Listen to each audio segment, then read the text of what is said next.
Canada is no stranger to wildfires. Since the last ice age more than 11,000 years ago, at least half of the country's huge landmass has been covered in forest, with small, naturally occurring fires as a vital part of that ecosystem. But the wildfire season of 2023 was different. Climate change, along with decades of short-sighted forest management policy, resulted in the largest fire season in North American history. Over the course of a few short months, a full 5% of the country's forests were reduced to ash, while smoke caused air pollution emergencies across the whole continent. Today, we're asking what it's like to live through a wildfire, and what this record-setting fire season means for our planet and its human and non-human inhabitants.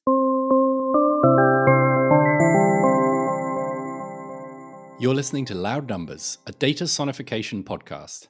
I'm Duncan Gear, and together with my co-host Miriam Quick, we put together stories made from data and sound. It's been a while since the end of Loud Numbers Season 1, but we've partnered up with Jeremy Singer-Vine and his excellent Data is Plural podcast to create a special one-off episode. It's called Hold the Line.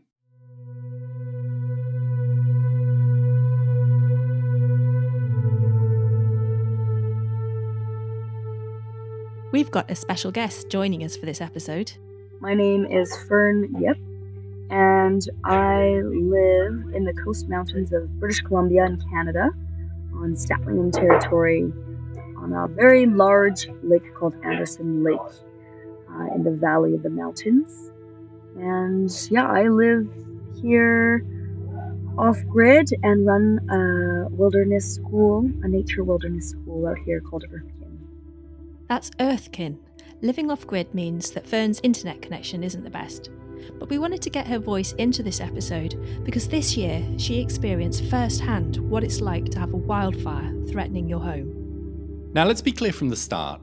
Wildfires are a natural phenomenon, very much part of the ecosystem in a lot of Canada. Well, wildfire has been here for time immemorial, and you can see that walking on the land, just with all the fire scars on the trees and all the different plants here that are adapted to wildfire. But those fires are changing. Yeah, there's definitely been just an increase in both frequency, and I think the main thing is an intensity. There's just been such a huge fuel load that's been building over the decades, with all of the fire suppression efforts that have happened across British Columbia due to various policy reasons. And I mean, it feels like a tinderbox at times when you're walking through the forest in the dry months. And those dry months are extending even longer into the year on either end. Yeah, what I've noticed is just a lot more hearing about devastating, super intense fires, and just this past summer having a very large scale, very intense fire pass directly through my home. Fern and her friends chose to stay and try to defend their property. For 3 days, they held the line against the wildfire, cutting fire breaks, digging trenches, extinguishing small fires that made it inside their perimeter. The authorities were focusing their efforts on protecting a nearby town, and so they were largely on their own. Our main tools were, we had some fire hose, so we had a little bit of water and pickaxes, and we just didn't really know what we were doing. It was kind of like battling an unknown enemy. And what fighting that fire demanded was just everything we had to give, like all of our energy, all of our wakeful hours, all of our strength. And yeah, I mean, I won't ever forget what that was like. We probably had 12 people at the ground at all times, working round the clock with no sleep and barely a moment to take a rest or even eat. And that continued for, I would say, a full 72 hours of continuous effort. It almost feels like it's like a living beast that's like crawling towards you with these like big fiery flames, eating up all of the stuff on the ground and having trees burst into flames, and you're doing your best to essentially hold your line through a lot of physical labor and effort. The sound of trees just suddenly bursting into flame in seconds is very loud and disturbing. It's like just like you're just watching this. It's like a living creature. You're watching how it behaves. You're learning about it. How does it move? How does it advance? How does it send these smoldering pine cones down slope that roll down and kind of like get ahead of the perimeter that you're trying to create? Fern and her friends successfully held the line against the wildfire. They saved their property, but the land that they live on is deeply scarred. If I paddle onto the lake, someone paddles onto the lake, and you look back at our property, it's like this tiny little island of green in this just crazy ocean of black and charred forest. I mean, that's really even shown in the wildlife that's taken refuge here. I've noticed a really big change in population dynamics of the bears, the deers, the squirrels, the little weasels. I noticed immediately after the fire for a few months, there was like all of these mama animals and their babies taking home, taking up their spot here. I think that basically in my lifetime of living here, there's going to be like the time before the fire and the time after the fire. And everything has been reset or renewed or destroyed in some way. Fern's experience is one that more and more people around the world will be having for the first time in the coming years. There needs to be a change in both attitudes and efforts from all levels, small scale to institutional levels, to do something different than what has been done for the last 100 years. I think where we can take a lot of inspiration and learn a lot from about how to manage these fires better in the future is from a lot of the traditional Indigenous knowledge that exists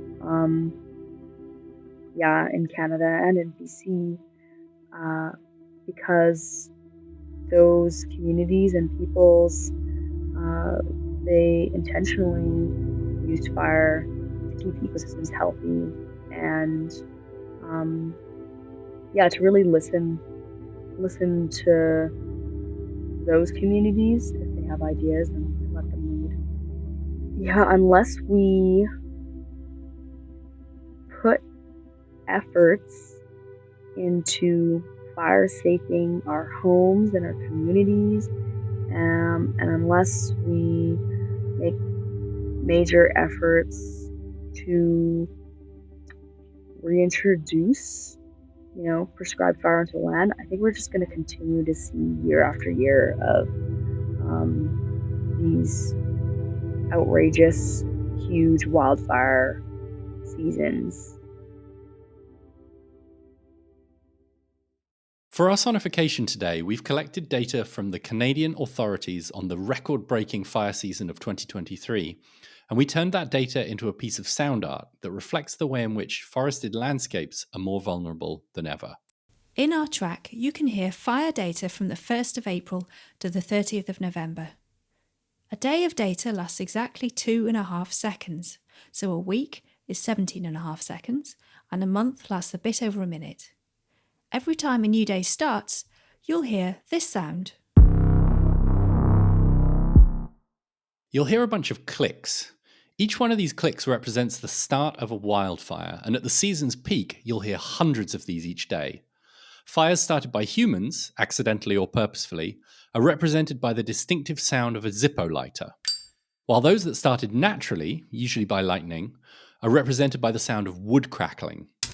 When it's not known how a fire started, you'll hear a generic ignition sound. In the background, you'll hear a rumbling sound. This represents the area of forest that burnt on that day. The larger the area burned, the louder and harsher the sound. When you have lots of large fires burning at once, often for many days, the rumbles blend together into this deafening roar.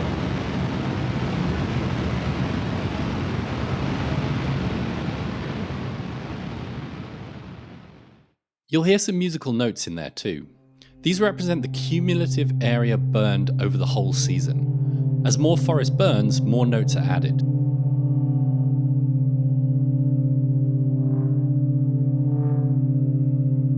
These notes are left behind even after the fire goes out, reflecting the scars that wildfire leaves on the landscape.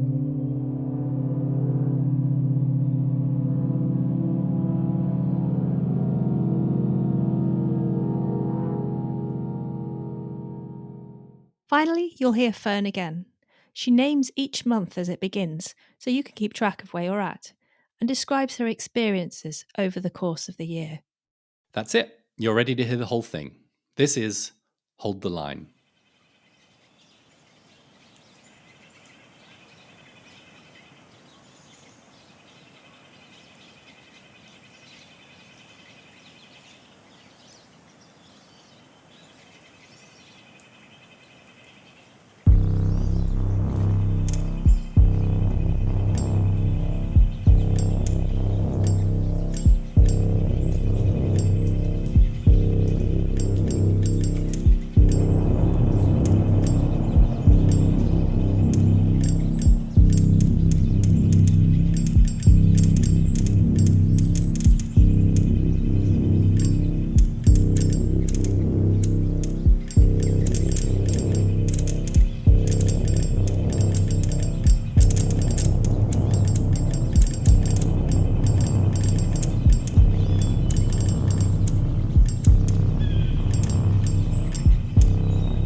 The spring that feeds us fresh water is not flooding the forest like it usually does. Its water levels are unusually low, the snowmelt sparse. A look around at the drought-tolerant ponderosa pine shows that even they are stressed by the lack of water. Their needles turned red with thirst.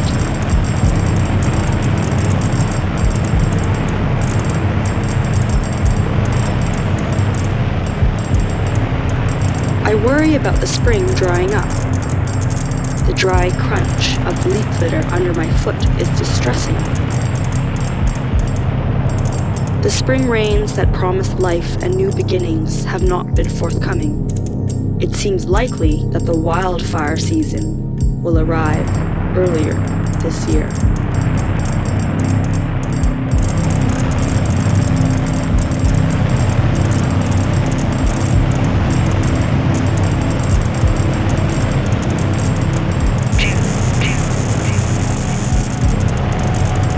Already the wildfire season is upon us. We've been weeks without rains, and the temperatures have been unbearably hot. A fire ban has been placed across most of BC.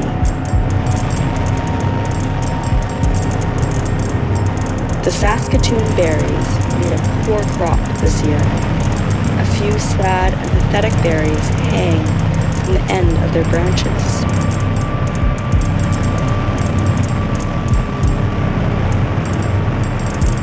I wonder about all of the creatures who rely on this generous berry bush. The birds, foxes, coyotes, chipmunks, and bear. How will they fare?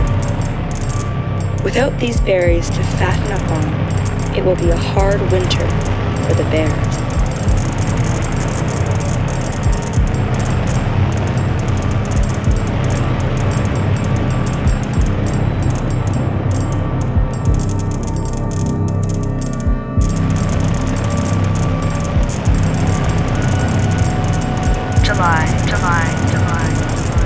During a hiking trip, we're caught in a lightning storm and spot distant smoke.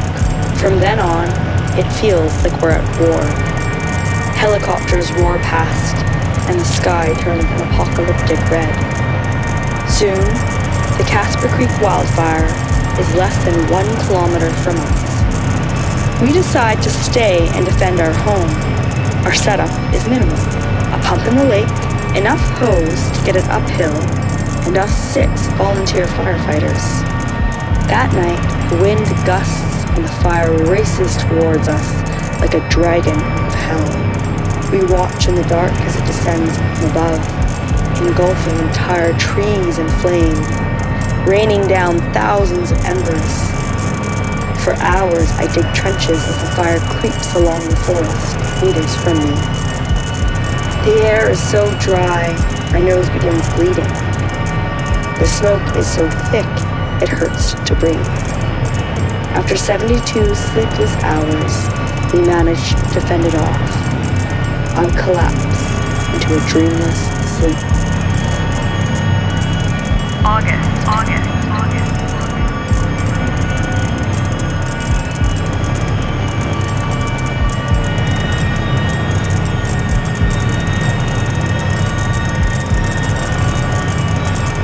When I walk into the forest, my feet sink into a foot of ash.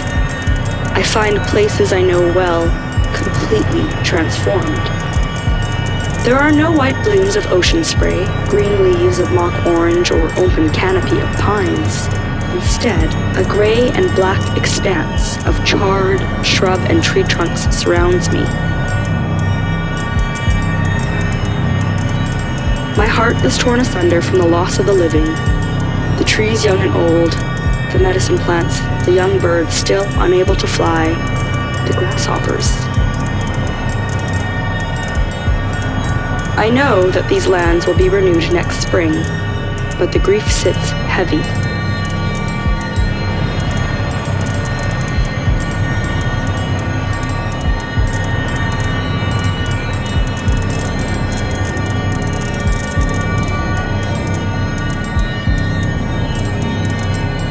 September.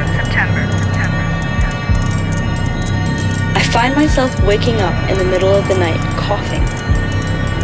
The Casper Creek wildfire continues to burn in the valley to the north, and the plumes of smoke are carried down slope to my lungs.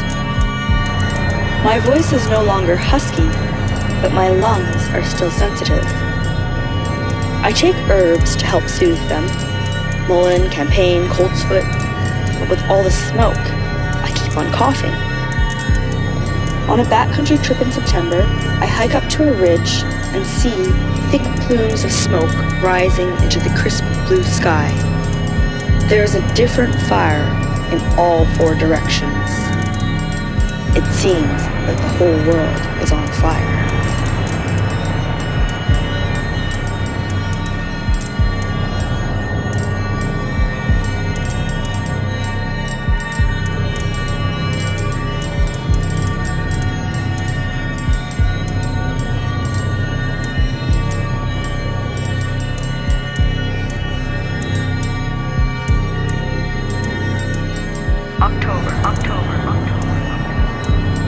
I invite all those who helped us survive the fire to a thank you gathering. Over 40 people are coming, folks who showed up as boots on the ground, or sent us key supplies, who made us food. We've been busy preparing a feast of wild meat, sweet pies, and harvest vegetables.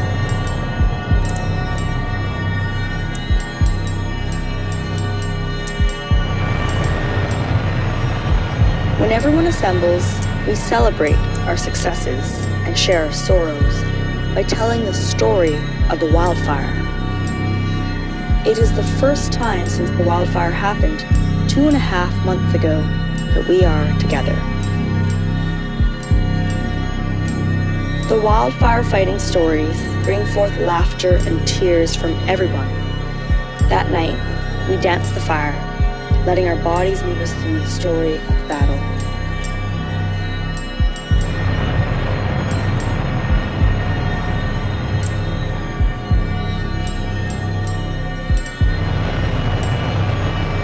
November.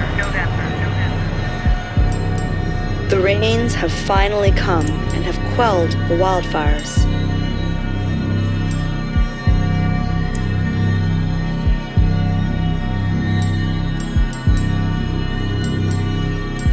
The Casper Creek Fire is a historic ecological event that has changed the way I'll experience these mountain slopes for the rest of my life. I wonder about the coming rains and the snowmelt in the winter and spring to come. Now that the slopes have lost so many of their trees, will springtime bring a cycle of disastrous flooding?